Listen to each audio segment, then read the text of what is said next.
Melanated People Dominate. And that ain't to take nothing away from those athletes, man, that are able to compete on that level and able of all ethnicities. Not at all. But we just see how the difference is. Yeah. I mean, and that's what it is to point out. That's what it is to point out, because that's what it is to be great.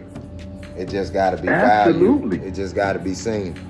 You know. Even in the corporate world, man, if that same level of scrutiny exists, if everything was monitored, everybody was taking drug tests, everything was videotaped, recorded, you would see a similar dynamic, because what I've experienced is that nobody's really as socially aware as we are, because we have to be two people, right? Three people. You know, we got to be this person that put their clothes on in their town and go into corporate America, really being an outsider, trying to fit in, trying to understand those dynamics and still not lose our identity, but then come home and deal with our wife and our children, you know, and speak the language of our people in our household, you know, which is also somebody different when we go down to the barbershop or the pool hall, or when we step out on the block. You gotta be somebody different there than you would be with your wife and children. Yeah. So we gotta wear like these 3 or 4 hats. Yeah. And although everybody in humanity has to do that, right? Yeah. Nobody has to do it on the level of the black man. No. Right? We live in an environment, for the most part, we come up in an environment where what come out of your mouth can determine life or death. Mm-hmm. It's a life or death situation when we leave home. Yeah. You know, most of us have left home at some point in our life praying to God we make it back. Yeah.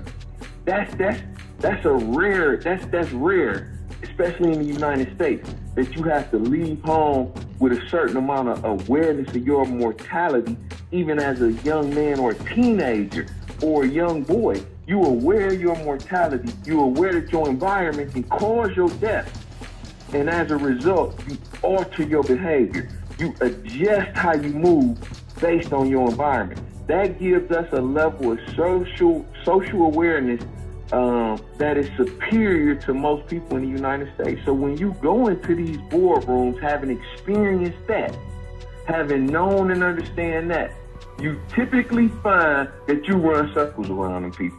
Yeah. You run circles around them people.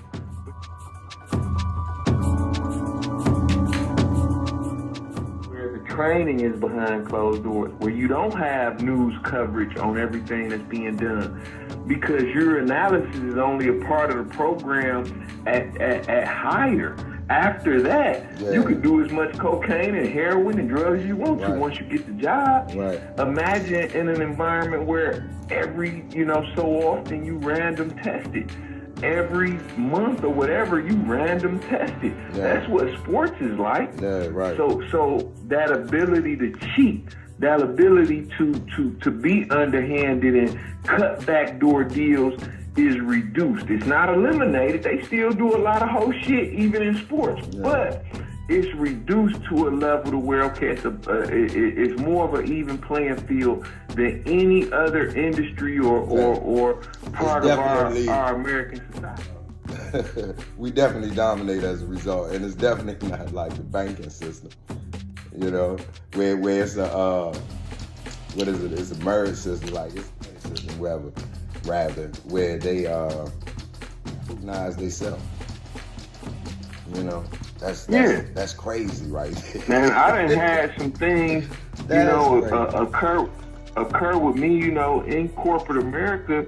I've had a great experience in corporate America, man. Don't get me wrong, man. Coming from where I come from, I've made a lot of money and enjoyed a lot of success and took my family to places that we never would have been to otherwise. Right. But at the same time, I've been a victim of games being played and cabals and conspiracies that in an environment that's super scrutinized, it wouldn't have happened. You know what I mean? So part of our inability to achieve for ourselves is based on the cheating and underhanded dealings, man, that happen in corporate America. Major part. Because if it wasn't for that, we'd dominate there too. And they know that, which is why they put those, processes and procedures and methodologies in place. Man. Yeah. They've written into the system, man. We have to do and kind of fight for and request when we're talking about that package, is that oversight. It's unfortunate, man, but you gotta have a scorekeeper that watches the scorekeepers. Right. When you're talking about really leveling the playing field, like it's gotta be a group of people that monitor the monitors type shit, because Housing Act, the Fair Housing Act of 1965, I believe it was, but the Fair Housing Act, whenever it was enacted, what it was meant to do was combat racial covenants. Racial covenants were written into the deeds of a lot of the property around the United States, especially in the more affluent white neighborhoods. And what those covenants said was, HOAs.